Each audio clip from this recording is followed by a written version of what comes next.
అంటే విష్ణుమూర్తి యొక్క సర్వ సైన్యాధ్యక్షుడే ఈ విశ్వక్షేణుడు. అంటే పాంచరాత్ర ప్రకారం వైఘాన సాగర ప్రకారం ఉంటాయి రెండు శాస్త్రాలు. ఎప్పుడు కూడా శ్రీ వైష్ణవంలో రెండు ఆగమాలు ఉన్నాయి. ఒకటి పాంచరాత్రం, రెండోది వైఘానసం. శ్రీరంగం, సింహాచలం ఇలాంటి దివ్యక్షేత్రాలన్నీ కూడా పాంచరాత్రాగమ శాస్త్ర ప్రకారం చేస్తారు.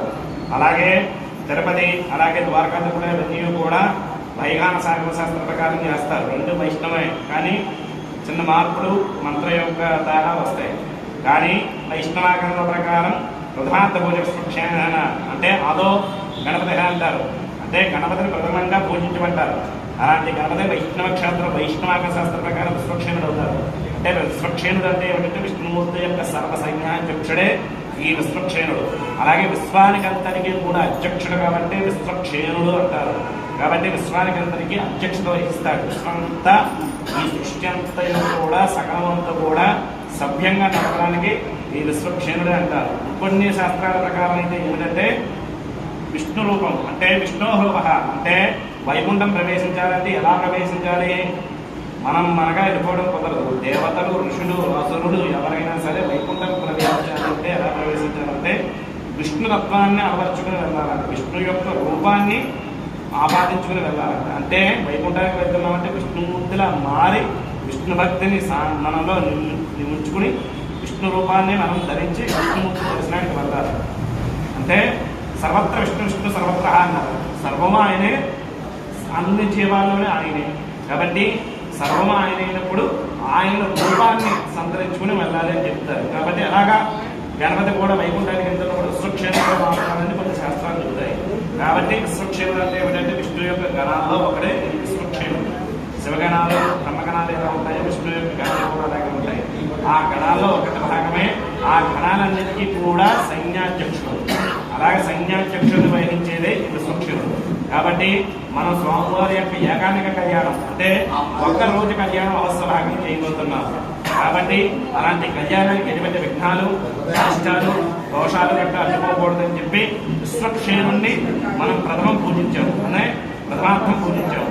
కాబట్టి ఎటువంటి దోషాలు గట్ట ఉండకూడదు, ఎటువంటి విఘ్నాలు కూడా మనకి రక్షణగా ఉండమని చెప్పి ఈ విశ్వక్షేణుణ్ణి మనం మొదటగా షోడశోపచారాలు అంటే 16 ఉపచారాలతో మనం స్వామిని పూజించాము. అలాగా ఈ విశ్వక్షేణుల ఆరాధన కళ్యాణంలో మొదటి భాగం. రెండవది భగవత్పుణ్యాహవాచనం. ఎందుకు భగవత్పుణ్యాహవాచనం చేయాలి అని సందేహం వస్తుంది.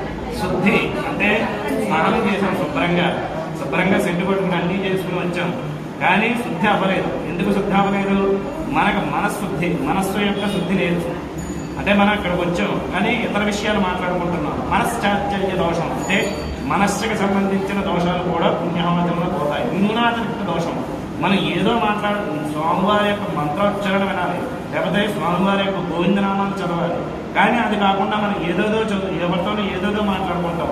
మన మనసు ఏదోదో ఆలోచిస్తుంది, కానీ దృష్టి అంతా కూడా మనిషి ఇక్కడే ఉంటుంది, కానీ మనసు ఎక్కడెక్కడో ఉంటుంది. కాబట్టి అది కూడా దోషమే. అలాంటి దోషాలను కూడా పోగొట్టడానికి ఈ భగవత్ పుణ్యాహవాచనం చేస్తాం. ఈ భగవత్ పుణ్యాహవాచనం మొత్తం 3 దశలు ఉంటాయి. ధర్మం, జ్ఞానం, వైరాగ్యం అనే 3 దశలు మనం ఆవాహన చేసుకుంటాం. ధర్మం అంటే ప్రతి మనిషి యొక్క జీవన విధానం ఎలా అలవర్చుకోవాలో ఈ భగవత్ పుణ్యాహవాచనం చెప్తుంది. ప్రతి మనిషి కూడా ధర్మాన్ని అనుసరించాలి. అలాంటి ధర్మాన్ని అనుసరించడం మనిషికి జ్ఞానం కలుగుతుంది.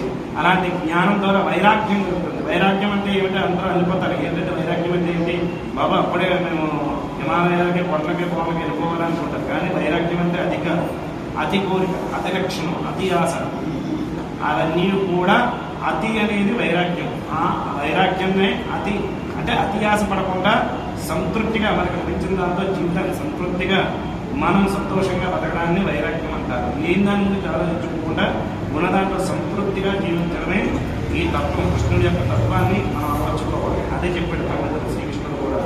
లేని దాని గురించి ఆరాటపడిపోయి అతి ఆశపడిపోయి అతి కోరిక పడిపోతే మనము దానిని దుఃఖానికి దారి తీస్తుందని చెప్పి చెప్తుంది శాస్త్రం. కాబట్టి అలాంటి వైరాగ్యాన్ని అలవర్చుకోవాలి మనిషి. అలాంటి వైరాగ్యాన్ని అలవర్చుకుంటే మనిషి ఎవరైతే భగవంతుడి యొక్క తత్వాన్ని అర్థం చేసుకుంటాడని చెప్పి ఈ ధర్మం, జ్ఞానం, వైరాగ్యం అనే 3 దశల ద్వారా మనిషి యొక్క జీవన విధానాన్ని ఎలా అలవర్చుకోవాలో అనేది చెబుతుంది.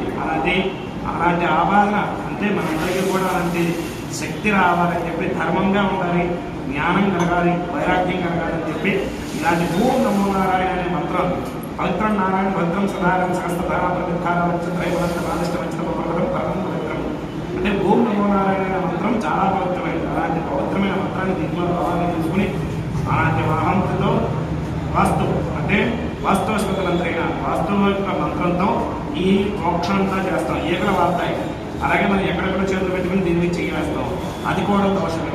అలాంటి దోషాలన్నీ కూడా పోవాలని చెప్పి భగవంతుని యొక్క పుణ్యావాదనం చేస్తున్నాం. భగవంతుని చేసే పూజ కాబట్టి దీన్ని భగవత్ పుణ్యావాదనం అంటారు. మన ఇంట్లో చేసుకుంటే పుణ్యావాదనాన్ని పెట్టారు, అది శుద్ధ పుణ్యావాదనం, స్వస్తి పుణ్యావాదనం అంటారు.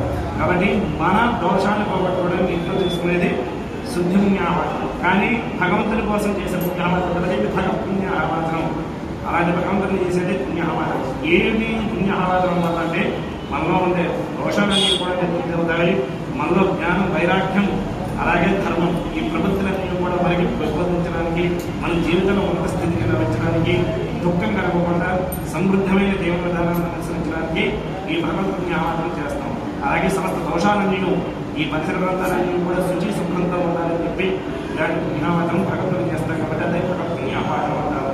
అలాంటి భగవంతుని చేసే పుణ్యావాదనమే భగవత్ పుణ్యావాదనం. కాబట్టి అందరూ కూడా కళ్యాణం ఆసక్తిగా జరుగుతుంది. కాబట్టి అందరూ కూడా మనసు, దృష్టి, భౌతిక దేహం అన్నీ కూడా ఇక్కడ వెళ్తేనే భగవంతుని యొక్క అనుగ్రహం మనకు లభిస్తుంది. అదే చెప్తుంది సార్. కాబట్టి అందరూ వచ్చేమని పేరే కాదు, భగవంతుని మీద మనం మనసును కేంద్రీకరిస్తేనే భగవంతుని మనం మాట పెట్టారు. కాబట్టి అందరూ కూడా జాగ్రత్తగా మాట్లాడకుండా ఇక్కడ జరిగే కార్యక్రమం